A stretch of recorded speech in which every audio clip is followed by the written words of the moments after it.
everybody. It's Kathy from Crowder's Mountain in North Carolina. I hope you're all doing well today, and thank you for joining my channel. If you like what you see, I hope you subscribe and hit the bell for notifications for when I upload another video. But today, instead of pouring acrylic paint or actually making a barn quilt, I wanted to tell you what my process is. I have had a lot of questions about what kind of paint I use, and just the entire process. So I thought I'd just do this little short video and just tell you about that. I'm going to try to take it step by step and try not to jump around. So if I get to rattling, maybe you need to, I don't know, if you could holler at me or something. I'll try to stay on track. So the first thing that I do, let's talk about the actual wood itself. This is a 3/4 inch piece of pre-primed plywood. And now this is just my setup here. I'll tell you about that right quick. I just have 2 bricks, and I've got them rolled up in puppy pads. And these bricks, see, I just rolled it up. These bricks actually hold my board up off my surface here, and I can paint the sides and let it drip if it needs to. Try not to. But the best part about it, let me see if I can move this, is that when I'm taping and painting, I can just spin it around like that, and I don't have to keep picking it up and moving it. And so that's helpful. Now, I needed it to be more solid. I thought about a Lazy Susan or something like that. And if you had a wood one or a real big one, that might work too. But hey, my little bricks and my puppy pads work. So, amen, I say. All right. So, with this wood, like I said, it's 3/4 inch pre-primed. Now, I get mine at Lowe's. But you could get it probably any hardware store, lumber yard or whatever. I don't know. But I just know that I go to Lowe's. It's a 4x8 sheet, and they'll cut it free for me. And so that way, me or Man Candy is not trying to wrangle that big old piece of wood and try to saw it when we get home. They cut it. So the 4x8 sheet will give me 8 2x2s. Now, I make 3x3s as well, so I can get 2 3x3s and 2 2x2s out of that 4x8 sheet. And then I have a 1x6 left. Made a shelf out of one of them down here in my playhouse / basement. And the other one, I made a harvest sign out of it and put little scarecrows and stuff on it. So that turned out real pretty. So there's no waste. You could get what you want. And I think, well, yeah, 4x8, you could get 2 4x4s. Now, I've never made a 4x4. We might just have to tackle that someday. So the next thing I do when I get it, and after I dust it off, I put a coat of Kilts, even though it's pre-primed. Now, I want it to be white and sealed real good. Your paint shows up so much better if you put that coat of Kilts on it. And I just use this all-purpose Kilts, and I put 1 coat. And that works out really good. Now, the next thing I want to show you is how I dry my paint. Now, you don't have to have anything special. You can put your paint down, you can walk off for a couple hours and come back. But when I start on a quilt, I want to stick with it, and I'll forget that it's down here if I don't keep. I want it to be done. I like to start a job and finish it if I can at the same time. So with me, this worked out really well. Now, this looks terrible because it's got paint all over it. But it's a little heat gun. And the maximum temperature on it, I don't know which way's the right way. Maximum temperature on it is 350. So I can take this heat gun when I get my kills on it or any other color, and I just dry it. Now this is what it looks like when it first comes out of the box. So I've already broken this one. It works, so I'm going to use it till the heating element stops in it. I've already broken this little stand off of it by dropping it. But anyway, that's what it really looks like when you get it.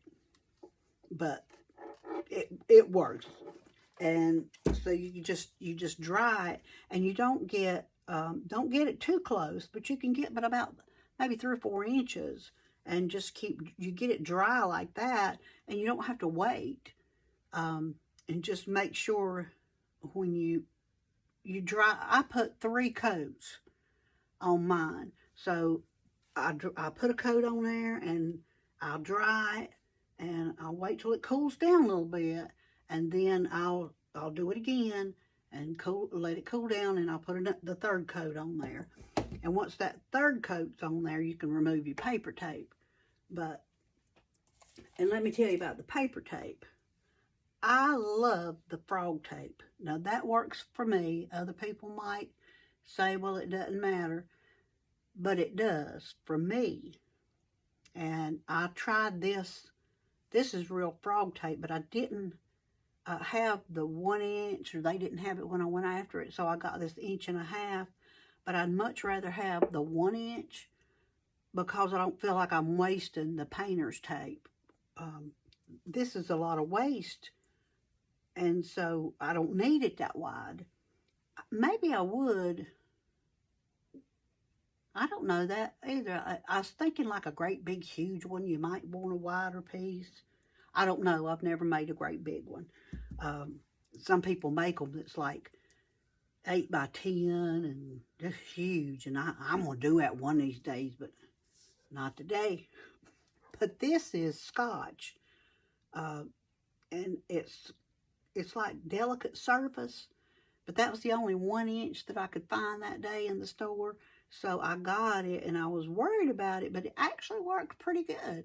Now, I still love the frog tape better, but this worked really good. I was surprised. I had to go back and do a little bit of touching up, but not a whole lot. So I wanted to tell you about the paper tape and the heat gun. And I just keep this little water bottle down here so I can squirt it off. I don't have to keep running back to the sink to get a wet paper towel. So let me tell you about my tape now. Not tape, the paint. I had been asked what kind of paint I used. Well, for the white, I just got this Rust-Oleum. It's just flat white. And I just got a quart because I felt like I'd be using a lot of that. But the other ones, and that really does work really well. The other ones, I go to Home Depot, and you can get these for like $3.98, I believe it is. And they're, what is that, 7 ounces? I think this one is, 7.25 ounces. But I mean, whatever color you want, they will mix it up for you. And it's exterior paint. That's what you have to have, is exterior paint. I guess if you always wanted to keep it on the inside, you could probably get by with interior paint. But most barn quilts go outside. And so you can put interior paint on there all day and try to seal it, and it's not going to work. I mean, you've got to have this exterior paint. And so why not be safe than sorry? And I was asked about that first barn quilt video that I put up. I don't know if you've seen it or not. And I'll try to link it to this video if I can figure out how. But people was asking me what colors I used. So I'll try to list that in the description box anytime I make a quilt. But the red on that first quilt, it was red, white, and blue. And the red that I used was dark crimson. And then the blue was called Deep Breath. And it's, let's see, one's bare and one's, well, actually, both of them is Glidden. No, this is bare, and this is Glidden. That's right. I can see it now. But it doesn't matter. If you pick up a sample, then they're going to mix it for you. Now, if they may have to do a color match, you might pick up a bare sample, and if they don't have that base, they'll have to make it Glidden and do a color match. But it doesn't matter. Both of these are really good. And like I said, Home Depot's is exterior paint. Lowe's only sells interior paint in those samples. And, you know, I love Lowe's too, but I've got to have my exterior paint, and I don't want a big quart or a gallon. I like mixing up my colors. I don't want to be married to that gallon of paint and only be able to use it. So anyway, about the paint. Now my brushes. The brushes, I used this one when you draw that pattern on, and then you see that you don't need this particular line, you want to erase it out. And I use a white pearl eraser that doesn't leave any marks on my board at all. And it erases really, really good. But, you know, what do they call that? Eraser trash or eraser dust. I'm not sure what they call it. But when you're erasing like this, I just use this brush. And I don't use it for paint or anything. But I can just make sure my surface is clean before I start painting. But when I'm painting, I like using the 1-inch brushes. And these little 1/2 inch, I like that. And you always have to have a little tiny detail brush or two, because there'll always be a little tiny place that you're going to have to touch up, and you don't want to put a great big piece of paper tape, painter's tape back down on it. Now, if you've got a big line or something, you're going to want to, because you don't want it to look, you know, you might think you're getting that line straight when you're touching it up, but you go back and look and it's crooked. So go ahead and put the painter's tape back on it if you need to. But just for the little tiny spots, like in the corners, this little detail brush is perfect. And I don't think I said this, but when I'm using my paint brushes, I get through with one color and I'll put it in a plastic, just a Ziploc sandwich bag. Little snack bags work too, because you just need to make sure you got it around the brush part. But that way, as I'm working on it, if I get tired, I want to quit for a while, I don't have to wash that brush or worry about it drying out. I've got it in that little plastic bag, and you know, I've been painting before and threw them in the freezer if it was going to be 3 or 4 days before I could get back to it, and that works too. But basically, it's gonna be fine. I've got this one that I put the keels on another barn quilt with 2 days ago, and see how soft and pliable that is. It's not dry at all. And so I'll use it again to put the keels on this particular one. Now, when I'm drawing my pattern, or when I'm finding the patterns to use, I draw them myself. I'm not an artist by any means at all, but when I looked at how much patterns cost, I thought, well, I can't do that. That's more than a quilt. But anyway, you can start off with something really simple, like this one only has 4 blocks. So you don't have to, that's the biggest part of it right there. And I count it off. I just take graph paper and I just draw it off 24 by 24, whatever my piece of wood is, and you can see the pattern. You can start seeing where you need to make a mark to draw it. This one's a little bit more complicated, but it's still not hard. You know, you take each block as you go, and when I do that, this one, I'll video it, and I'll go into more detail about that. But that's what I do. I just find pictures online or in a book or whatever, and I'll just see that, and I'll just make one. This is the one we're going to make next. And let me, now this one's pretty simple too. I think that'll be pretty to make. But let me tell you about, let's see, I'm not sure I mentioned these. I like using the clear rulers. Now this one is like probably something to do with geometry or something, don't you think? I use it, I like it, but this is a 6-inch and a 12-inch ruler, and I have a yardstick, but it's metal, and I wished I could find a yardstick that was clear plastic, because when you're drawing your lines, you can really tell if you've got on the line or not. You can see it more detail when I do this video as well. But I want to tell you how important it is to put something on this quilt. When you finished, I want to tell you, I'll tell on myself, I went to a big box store. When I got my first one finished, I was so excited about that quilt. Y'all probably, if you watch that video, I worked so hard on that quilt. I didn't know what I was doing, but I wasn't going to let it beat me. And I got that quilt finished. I was so proud. And I love it. I still love it.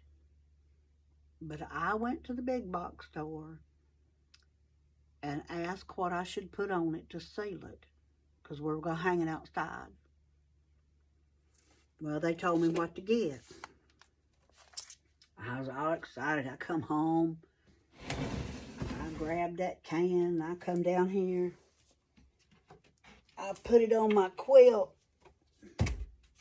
and look what I got.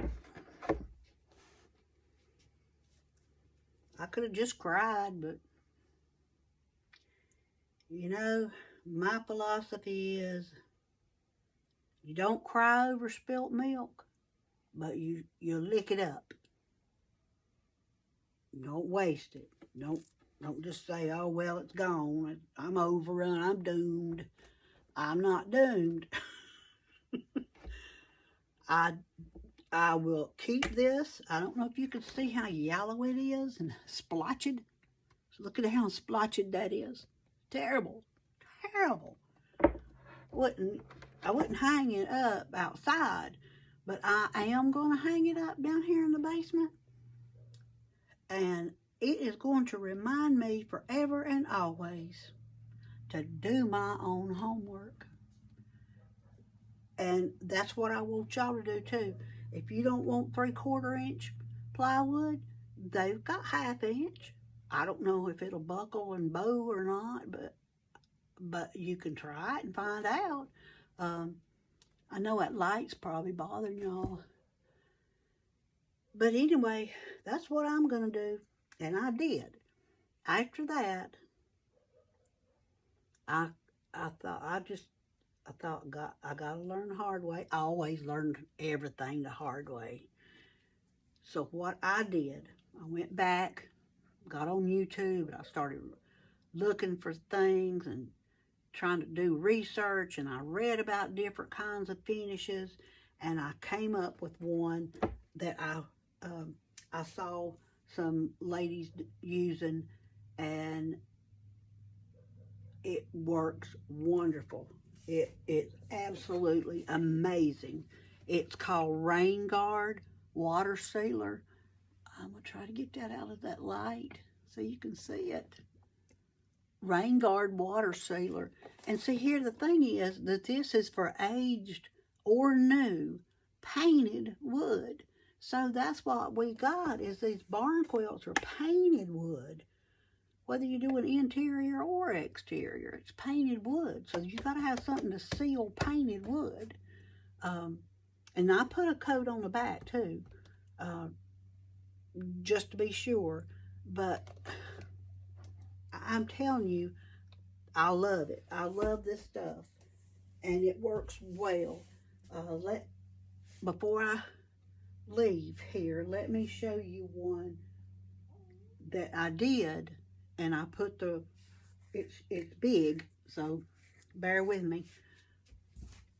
Let me show you that one that I got finished with it. I used the rain guard, and let me show you the difference. Hang on.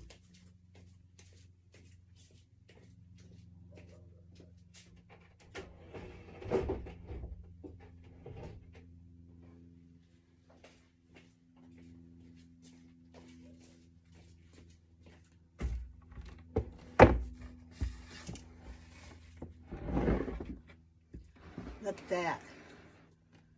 See how pretty and white that is? And that's got 2 coats of rain guard on it. It's just, the white is just simply amazing. There's no blotches anywhere. It sealed it. I sealed the back of it. It's ready to hang. I was so thankful, because this one was hard too. It was fun though. I love doing these. But when I ruined that one, you know, there was 2 ways to handle it. Give up or figure out a way to do it different. So that's what I did. So the only other thing that I can think about is just hanging it. Now, I have seen people use these real heavy-duty brackets when they're hanging them on barns and things like that. But I've made 2 for Man Candy. He wanted them to put them on his building. And so he just took wood screws and went straight down into the wood and screwed them into the wood on his building. And then we just took a little piece of paint and dabbed it on there where the screws were. And that, I mean, that's fine. It's not going anywhere. We don't intend to take them down. Hopefully the rain guard's going to do its job for a lot of years. So now you can put brackets on the back. You can put screws in the side if you want it to lay flat up against the wall, or if you don't mind it coming out just a little bit at the top, you can have the little screws in the back with a piece of wire. Or you can get some kind of different brackets. But I'll tell you what happened with our one of our granddaughters went back to college, and we had made her one with her initial in it, and her college dorm room colors. Well, it's an apartment that she's got. So, but it was her colors, pink and gray. And so that's what we did. And when she got up there, her parents and her realized they couldn't put anything in the wall. They couldn't nail any nails in that apartment wall. So he went to Walmart or one of the hardware stores somewhere up there and got command strips, the heavy-duty command strips, and he just put them all over the back of it, a whole bunch of them, and then stuck it to the wall. And that's been months ago, and it's still there. And so it worked out real well. So there's lots of different ways that you can hang them. You know, it's according to where you're hanging it, I think, is the biggest deal. But like I said, Man Candy just put his screws right into the barn quilt and screwed them into the the building. So working well. So anyway, I hope this quick, well, I meant for it to be a quick video. I don't know if it turned out to be quick or not, but I hope it helped, and stay tuned because we're going to redo this quilt. I love it, and I want it to be nice the way I had intended it to be in the beginning. But it'll be my memory. It'll be my memory quilt. I think there is such a thing as that. But that's going to be my memory barn quilt. And I have not decided. I think that this one, I'm going to do a different take on this border. Or I may do it without a border. You can't see that for that light. See that one? Let me see. There you go. That's the one that we're going to do. Or this one without the border. So we'll try it. This was my first pattern. If you watched that first video, you probably saw that. Oh man, I had a time, but I got it done. I hate she ruined, but she is what she is. And I am who I am. Can't be anybody else, can I? Everybody else is taken, is what I hear. Anyway, y'all have a good night. Stay tuned for the next video, and we'll remake this one. See you later. Bye.